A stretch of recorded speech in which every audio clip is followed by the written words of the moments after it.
अगर आप कक्षा 10 के स्टूडेंट हो और बोर्ड एग्जाम के मानचित्र प्रश्न को लेकर टेंशन में रहते हो तो आज का ये वीडियो एंड तक जरूर देखना, क्योंकि आज हम बोर्ड के रिपीट होने वाले सबसे इम्पोर्टेंट मैप क्वेश्चंस बिल्कुल एग्जामिनर के पैटर्न पर सॉल्व करने वाले हैं। बच्चों, प्रश्न संख्या 27 का अ देखते हैं।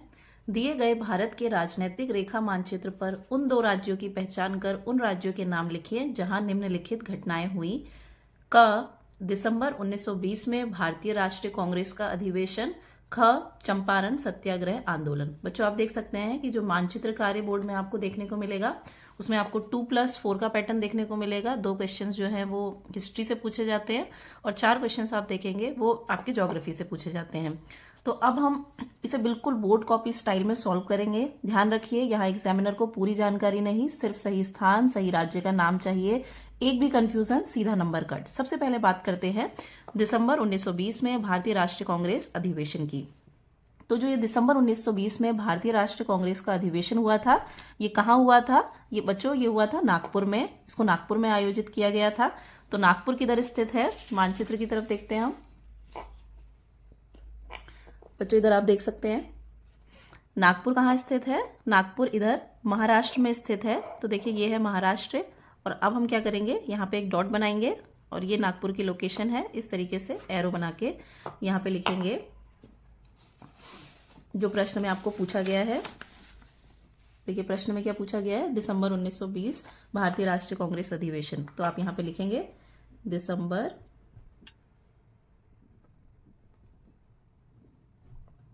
1920 भारतीय राष्ट्रीय कांग्रेस अधिवेशन। और इसमें आप लिख देंगे ये जो अधिवेशन हुआ था ये कहाँ हुआ था? नागपुर। और नागपुर किधर है? इधर स्टेट जरूर लिख लेंगे, महाराष्ट्र। और बच्चों, प्रश्न में प्रश्न संख्या आप जरूर डालेंगे। ये प्रश्न संख्या है 27 का क। तो इस तरीके से आप देख सकते हैं दिसंबर 1920 भारतीय राष्ट्रीय कांग्रेस का जो अधिवेशन हुआ था वो कहाँ हुआ था? नागपुर हुआ था। एकदम साफ साफ लिखेंगे। और महाराष्ट्र में नागपुर स्थित है। केवल नागपुर लिखना पर्याप्त नहीं है, यहाँ राज्य का नाम लिखना भी बहुत जरूरी होता है। अब आते हैं बच्चों दूसरी महत्वपूर्ण घटना पर, चंपारण सत्याग्रह आंदोलन। तो बच्चों, ये जो चंपारण सत्याग्रह आंदोलन जो हुआ था वो कहाँ हुआ था? बिहार में हुआ था। 1917 में महात्मा गांधी जी के द्वारा शुरू किया गया था। अब इसको देखते हैं मानचित्र में। तो बच्चों, इधर आप देख सकते हैं, सबसे पहले हम क्या करेंगे, इधर हम बिहार पे आ जाएंगे। तो आप मानचित्र में देख सकते हैं ये इधर बिहार स्थित है। अब बिहार में हमको क्या लोकेट करना है? इधर हमको चंपारण लोकेट करना है। तो इस तरीके से आप एक डॉट बनाएंगे और एरो बना के इधर लिखेंगे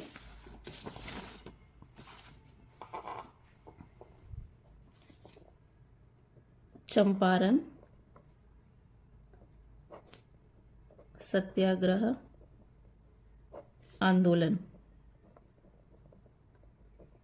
और साथ में लिख देंगे चंपारण सत्याग्रह आंदोलन किधर हुआ था? राज्य का नाम बिहार। प्रश्न संख्या 27 का ख।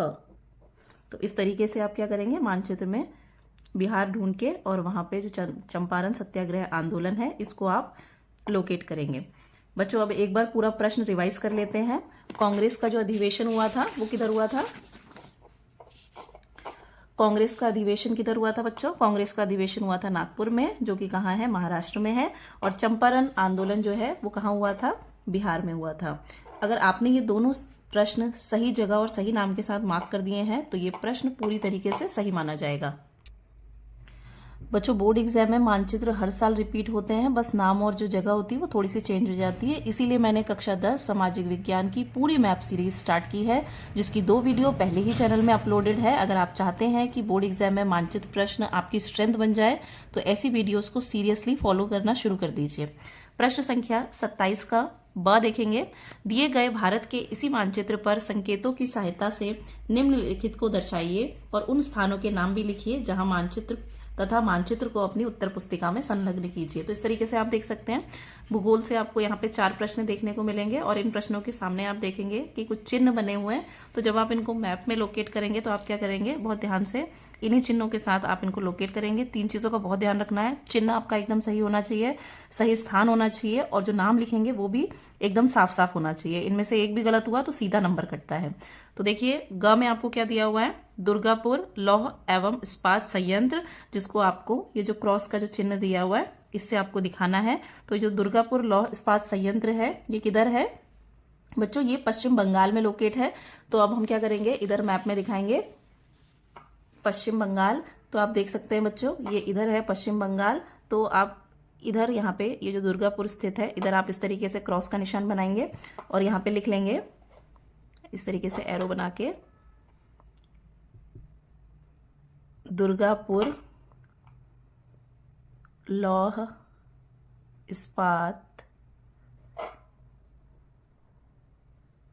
संयंत्र और साथ ही राज्य का नाम लिख देंगे पश्चिम बंगाल और प्रश्न संख्या डाल देंगे। ये प्रश्न संख्या है 27 का ग। तो इस तरीके से आप दिखाएंगे। अगले प्रश्न की तरफ बढ़ते हैं बच्चों। देखो अगला प्रश्न है घ में आप देख सकते हैं मोरन हुगरीगंज तेल क्षेत्र। तो इसको आप देख सकते हैं इधर आपको इसको ट्रायंगल से लोकेट करना है। तो मोरन हुगरीजन जो तेल क्षेत्र है वो कहाँ स्थित है बेटा, वो असम में स्थित है। तो अब हम मानचित्र में सबसे पहले मानचित्र में हम ढूंढेंगे असम किधर है। तो असम बच्चों ये वाला जो पार्ट है ये असम है। तो अब हम यहाँ पे क्या लगाएंगे, ट्रायंगल का शेप बना के इस तरीके से एरो बना के और इधर हम लिखेंगे मोरन हुगरीजन तेल क्षेत्र और ये किधर स्थित है, असम में। तो इस तरीके से राज्य का नाम ब्रैकेट में लिख लेंगे असम। प्रश्न संख्या जरूर डाल देंगे। अब हम किधर पहुंच चुके हैं, प्रश्न संख्या 27 का घ। अगले प्रश्न की तरफ बढ़ते हैं। ड़ देखते हैं बच्चों। ड़ में दिया हुआ है हीराकुंड बांध परियोजना, जिसको हमें किससे दिखाना है, सर्कल का यहाँ पे साइन बना हुआ है तो हमें इसको सर्कल से दिखाना है। हीराकुंड बांध परियोजना सर्कल का साइन बना हुआ है बच्चों, इसको हमें किससे दिखाना है, सर्कल से दिखाना है। तो इधर मानचित्र में हम दिखाएंगे। तो सबसे पहले जो हीराकुंड बांध परियोजना है वो कहाँ पे है बच्चों, वो उड़ीसा में महानदी पर स्थित है। तो अब हम मानचित्र में सबसे पहले देखेंगे कि उड़ीसा कहाँ पे है। तो बच्चों ये है, ये इधर उड़ीसा है और उड़ीसा में हमें क्या शो करना है, यहाँ पे हीराकुंड बांध परियोजना। तो हम पहले सर्कल बनाएंगे, इस तरीके से एरो बनाएंगे और फिर यहाँ पे लिखेंगे हीराकुंड बांध परियोजना और साथ ही यहाँ पे राज्य का नाम लिख देंगे उड़ीसा। और इधर प्रश्न संख्या लिखेंगे 27 का ड़। तो इस तरीके से यहाँ पे हमने दिखा दिया है हीराकुंड बांध परियोजना, जो कि कहाँ पे स्थित है, उड़ीसा में महानदी पर। अगले प्रश्न की तरफ बढ़ते हैं। प्रश्न संख्या 4 हम देखेंगे यहाँ पे तूतीकोरिन समुद्री पत्तन, जिसको हमें इधर स्क्वायर का निशान है, इस निशान से हमें दिखाना है। तो जो तूतीकोरिन समुद्री पत्तन जो है वो कहाँ पे स्थित है, दक्षिण भारत में तमिलनाडु राज्य में ये स्थित है। तो जो तमिलनाडु का पूर्वी तट है इधर तूतीकोरिन स्थित है। तो इस तरीके से हम स्क्वायर बनाएंगे और एरो बना के इधर लिखेंगे तूतीकोरिन समुद्री पत्तन और इधर राज्य लिख देंगे तमिलनाडु और साथ ही प्रश्न संख्या जरूर डालेंगे बच्चों 27 का च। तो अब बच्चों आप देख सकते हैं पूरा मैप इधर, आप चाहें तो इसका स्क्रीनशॉट भी ले सकते हैं।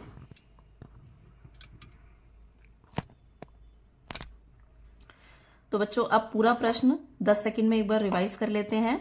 तो जो दिसंबर 1920 भारतीय राष्ट्रीय कांग्रेस का अधिवेशन हुआ था, नागपुर महाराष्ट्र में हुआ था। चंपारण सत्याग्रह आंदोलन बिहार। उसके बाद है अगला है दुर्गापुर लौह इस्पात संयंत्र पश्चिम बंगाल। मोरन हुगरीजन तेल क्षेत्र असम, हीराकुंड बांध परियोजना ओडिशा और तूतीकोरिन समुद्री पत्तन तमिलनाडु। बच्चों, अगर आप इस तरीके से जैसा आपको बताया गया, अगर इसी तरीके से आप मानचित्र में जो भी चीज़ें आपसे पूछी गई हैं इसी तरीके से आप लोकेट करते हैं तो आपका प्रश्न पूरा सही माना जाएगा। बोर्ड एग्जाम में मानचित्र कार्य सबसे सेफ स्कोरिंग पार्ट होता है, बस आपको सही प्रैक्टिस होनी चाहिए। इसलिए ये थी आज की जो कक्षा थी, वो सामाजिक विज्ञान की मैप सीरीज की एक इंपॉर्टेंट वीडियो थी। अगर आप चाहते हो कि मैप वर्क बिना टेंशन के क्लियर हो जाए तो ऐसी वीडियोस को रेगुलरली फॉलो करना शुरू कर दीजिए। याद रखिए, जो मानचित्र है वो गारंटीड मार्क्स देता है आपको, बस आपको क्या करना है, गलतियों से बचना है और सीखना है। मिलते हैं अगली वीडियो में। धन्यवाद।